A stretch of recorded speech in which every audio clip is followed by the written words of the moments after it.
1000 kambing dipimpin oleh harimau, kambingnya akan mengaum semua.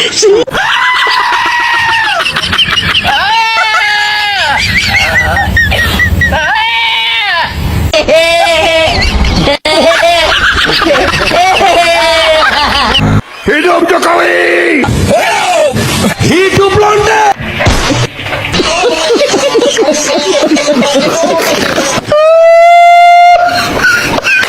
Selamat datang di channel Latansani Official. Prabowo jadi bahan ledekan netizen. Kok bisa?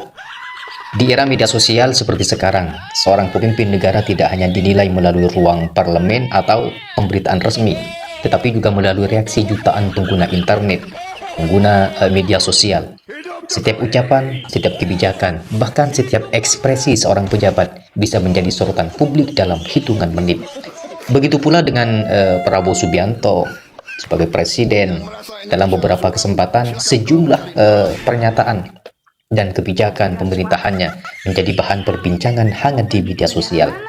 Sebagian netizen memberikan dukungan, tetapi sebagian lainnya melontarkan kritik, sindiran, bahkan menjadikan bahan lelucon.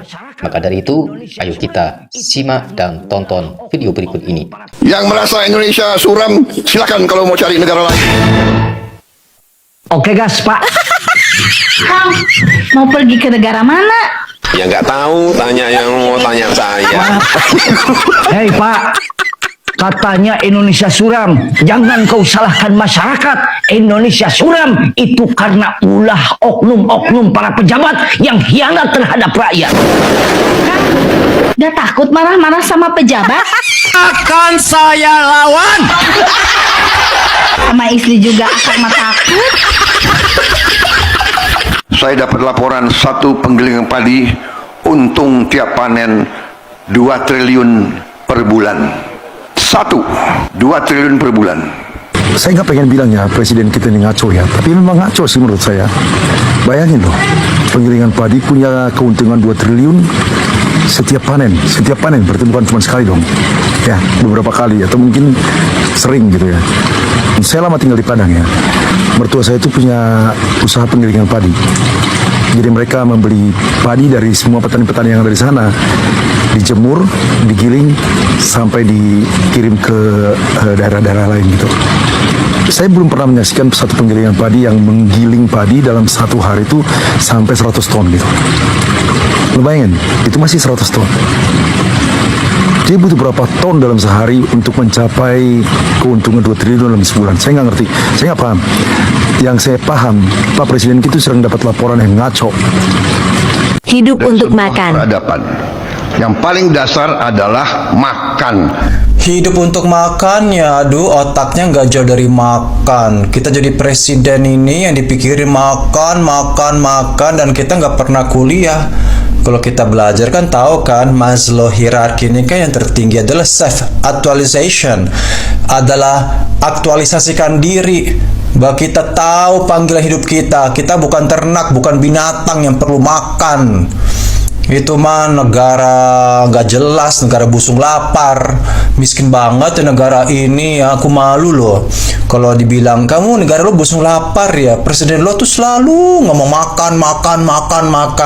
Kebanyakan bergaul di pesta-pesta ya. Kalau pesta-pesta kan dia pikir makan. Kalau ada prasmanan diserbu pakai kantong kresek bawa pulang kayak kesurupan. Kalau ada kumpul-kumpul ibadah juga, habis ibadah, habis meeting kantor makan. Otaknya nggak jadi makan. Pantesan aja otaknya on ya. Kalau negara maju pikirannya self aktualisasi. Rakyat ini jadi apa? Jadi insinyur, jadi orang hebat, dapat kerja. Ini nggak makan. Mending lo kasih makan bener, kasih racun belatung, akhirnya modar semuanya. Dan bahwa nama PBB mengatakan bahwa kita harus makan. Binatang aja makan, semua makan. Ini adalah cuma narasi-narasi ya yang memiskinkan negara ini. Kita disadarkan bahwa kita ini yang penting tuh makan. bukan otak. Ini adalah penghinaan bagi rakyat Indonesia. Jadi rakyat Indonesia hanya disetarakan sebagai binatang. Kamu hanya perlu makan, makan, makan, dan diam. Makanya kalau ada demo dikasih nasi bungkus, diam semuanya. Otaknya kasih makan, artinya lo makan aja diam. Kami memperkaya diri. Itu kan seperti itu kan? Kalau saya nggak mau tuh. Orang-orang saya, negara saya, rakyat saya cuman pikirannya makan. Itu penghinaan luar biasa. Makan-makan cuma sekedar hidup kayak anjing, kayak kebo, kayak onta. Apa urusannya? Katanya negara kaya. Saya nggak pernah lihat orang mati kelaparan negara ini karena tancep aja itu singkong jadi, tancep biji papaya jadi, tancep apapun jadi karena subur.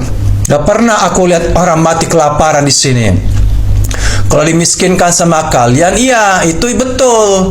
Dimiskinkan hak untuk memiliki masa depan. Dan urusan kasih makan ini hanya membelenggu rakyat. Kamu nanti bakal antri untuk cari makan ya. Lo minta makan ke aku karena gue kasih makan. Mending kasih makan pakai duit sendiri. Ini pakai duit orang. Enak aja lo ya.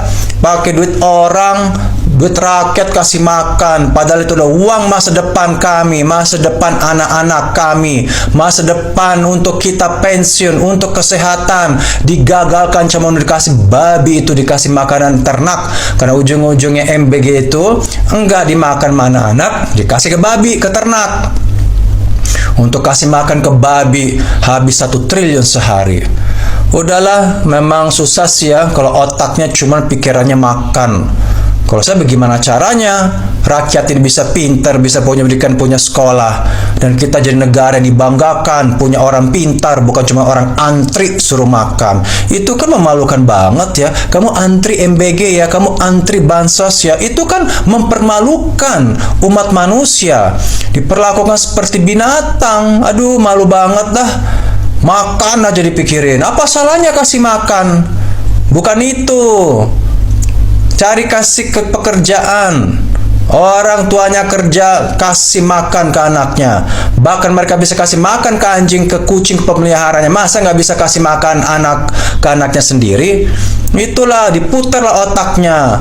Nggak cuma makan, makan, makan. Itu aja. Mas otaknya di mana sih? Di perut kali ya? Gila, kita disuruh makan, berak terus, berak aja kerjanya. Presiden omon-omon itu banyak omongnya, tidak berpikir. Bagaimana mungkin suka menakut-nakutin masyarakatnya? Bagaimana mungkin dia lupa terhadap janji kampanyenya? Banyak banget tipu-tipu di sana. Tapi ketika dikritik sama rakyatnya, katanya kalau nggak suka dengan Indonesia, tinggal di Indonesia, keluar. Hei, siapa kau? Kita nggak dibayar, Pak. Kami Pak Presiden nggak kau bayar. Hak apa Bapak suruh kami keluar? Hak apa Pak? Emang Bapak yang punya negara ini? Pak Presiden Prabowo, jaga ucapanmu ya Pak. Bapak ini sudah nggak berhasil memperbaiki ekonomi. Jangan lukai hati masyarakat Pak. Jangan-jangan ya. Bapak harus cerdas secara emosional. Bapak katanya IQ-nya tinggi. Aku meragukan itu loh Pak. Aku meragukan katanya IQ Bapak tinggi. Ini buktinya. Ya, banyak sekali pidato-pidato Bapak, angka-angka yang menyebutkan angka-angka itu salah ya. Nah, kalau Bapak salah, ya berhak dong kita kritik. Siapa bilang kami nggak suka negara ini? Kami bukan nggak suka negara ini, Pak. Kami nggak suka dengan cara Bapak memimpin. Nah, kalau Bapak salah memimpin, kami sebagai rakyat kan berdaulat dong rakyat mengkritik. Kau nggak suka? Kami suka Pak negara ini. Nggak kami suka itu Bapak loh. Sayang banget ya Pak, Bapak lupa. Makanya Bapak dulu ngotot kali ya jadi presiden, kalah berkali-kali. Aku pikir dulu Bapak ini pejuang. Ya Bapak pejuang. Nah Bapak akhirnya sadar kan, Bapak kalah terus, maka Bapak dilihat sama Pak Jokowi lah, kau kalah-kalah terus, ayo digandenglah sama Pak Jokowi gitu. Waktu digandeng Pak Jokowi, Pak Jokowi juga punya niat tersembunyi, pengen anaknya yang belum cukup umur jadi wapres. Ini kalian permainkan, nah kalian ini kan bermain-main dengan hukum sekarang ini. Nah sekarang kami kritik sebagai rakyat, kau kenapa pula hak kau nyuruh-nyuruh kami keluar? Pak, bangkit ya Pak ya, Bapak udah tua loh. Ya, saya pengen kami sebenarnya Bapak itu kembali ke selera asal. Ke selera asal itu adalah presiden yang berwibawa. Ya, jangan joget-joget aja kerja Bapak. Sekarang Bapak bukan hanya joget-joget. Suka kali lagi Bapak menantang rakyatnya. Ya, udah salah-salah penjumlahan, nggak ada yang bisa dibanggakan, ngusir kami pula. Dasar apa Bapak ngusir kami? Saya kira Bapak cobalah ya, sadar ya, ini sekarang ekonomi lagi nggak jelek, lagi nggak bagus loh Pak. Kami pun masyarakat ini cari duit susah kali sekarang. Jangan tambah luka kami ya Pak. Semoga pesan saya ini sampai ke Pak Presiden. Hei Pak, Bunda Teddy, ya apa kabar kau? Ya sampaikan yang benar-benar ke Bapak Presiden ya. Lalu sebenarnya kenapa seorang presiden bisa sampai menjadi bahan ledekan netizen, bisa menjadi ledekan rakyatnya sendiri? Salah satu penyebabnya adalah tingginya ekspektasi masyarakat terhadap seorang pemimpin. Ketika seorang sudah menjabat sebagai kepala negara, masyarakat berharap setiap ucapan dan keputusan yang diambil benar-benar sesuai dengan kondisi kehidupan mereka sehari-hari. Masyarakat tidak hanya melihat pidato atau janji, tapi juga melihat dampaknya secara langsung. Apakah harga kebutuhan semakin terjangkau? Apakah lapangan pekerjaan semakin terbuka? Apakah kehidupan rakyat menjadi lebih mudah? Itu adalah yang terpenting. Nah, ketika sebagian masyarakat merasa ada jarak antara pernyataan pemerintah dengan kenyataan yang mereka alami, maka kritik pun bermunculan di media sosial. Kritik tersebut sering berubah menjadi meme, sindiran, atau candaan politik. Hal ini karena budaya internet memang sangat cepat dalam mengolah sebuah isu. Satu potongan video, satu kalimat dalam pidato, atau satu pernyataan pejabat bisa langsung menyebar luas dan menjadi bahan perdebatan. Namun fenomena ini bukan hanya terjadi kepada Prabowo Subianto. Hampir semua tokoh politik besar di dunia pernah mengalami hal serupa. Ketika seseorang berada di posisi tertinggi dalam pemerintahan, perhatian publik terhadap dirinya juga semakin besar. Selain itu, faktor perbedaan pilihan politik juga memainkan peran penting. Dalam demokrasi, tidak semua masyarakat memiliki pandangan yang sama. Ada yang merasa puas dengan arah pemerintahan, tetapi ada juga yang merasa kecewa atau ingin memberikan kritik. Bagi kelompok yang mendukung pemerintah, kritik terhadap Prabowo bisa dianggap sebagai serangan politik. Sementara bagi kelompok yang tidak puas, sindiran di media sosial menjadi cara untuk menyampaikan keresahan mereka. Masalahnya, media sosial seringkali membuat sebuah isu menjadi lebih besar. Sebuah pernyataan yang mungkin dimaksudkan secara sederhana bisa dipahami berbeda oleh masyarakat. Akibatnya muncul perdebatan panjang antara pihak yang membela dan pihak yang mengkritik. Disinilah tantangan besar seorang pemimpin. Di era digital saat ini, pemimpin bukan hanya harus membuat kebijakan yang tepat, tetapi juga harus mampu berkomunikasi dengan baik kepada masyarakat. Karena terkadang masalah bukan hanya tentang apa yang disampaikan, tetapi bagaimana masyarakat menangkap pesan tersebut. Fenomena Prabowo menjadi bahan ledekan netizen menunjukkan bahwa masyarakat saat ini semakin aktif dalam mengawasi pemerintah. Mereka tidak hanya menjadi penonton, tetapi ikut memberikan komentar, kritik, dan penilaian. Namun, kritik maupun dukungan seharusnya tetap berada dalam koridor yang sehat. Masyarakat berhak menyampaikan pendapat, sementara pemerintah juga harus mampu menerima masukan dan melakukan evaluasi. Pada akhirnya, seorang pemimpin akan selalu menghadapi dua sisi. Ada yang memuji, ada yang mengkritik.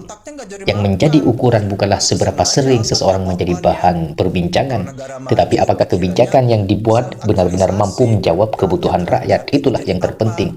Karena dalam demokrasi, suara masyarakat, suara rakyat adalah bagian penting dari perjalanan sebuah pemerintahan.